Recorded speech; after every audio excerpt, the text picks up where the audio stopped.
তো hello guys, কেমন আছেন আপনারা সবাই? আশা করি সবাই ভালোই আছেন। আমি একটা ভিডিও দেখলাম কিছুক্ষণ আগে, সেটা হচ্ছে একটা মহিলার ভিডিও। সে বলছে যে ভগবান কতটাই নাইনসাফি, কতটাই মানে দুষ্কর, যে মানে যাকে যেটা দরকার সে দিচ্ছে না, আর যেটা যার দরকার নেই সে দিচ্ছে।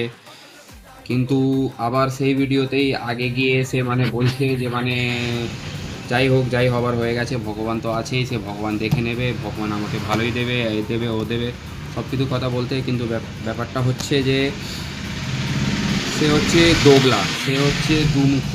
ঠিক আছে, দুটো নৌকায় পা দিয়ে কোনো দিন সফর করা যায় না। হয় আপনাকে ভগবানকে দুষ্কর বলতে হবে, আর না হলে ভগবানকে আপনাকে দয়ালু বলতে হবে। তো যেটা আপনারা ভগবান বলছেন, আমরা আল্লাহ বলি, যাই হোক, কিন্তু ব্যাপার হচ্ছে যে আপনাকে যে কোনো একটা আপনাকে ইয়ে করতে হবে। হয় তার উপরই ভরসা রাখতে হবে, নাহলে তার উপর থেকে ভরসা শেষ করে দিতে হবে, নাস্তিক হয়ে যেতে হবে।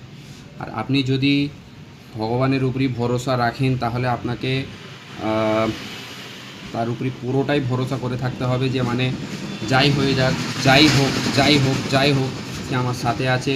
কোনো দিন আপনি তার মানে রহমতের থেকে, তার মানে কৃপার থেকে কোনো দিন মায়ুস হবে না, কোনো দিনও মানে হবে না। আমার এই পর্যন্ত কথা শেষ। Like, share, comment, by.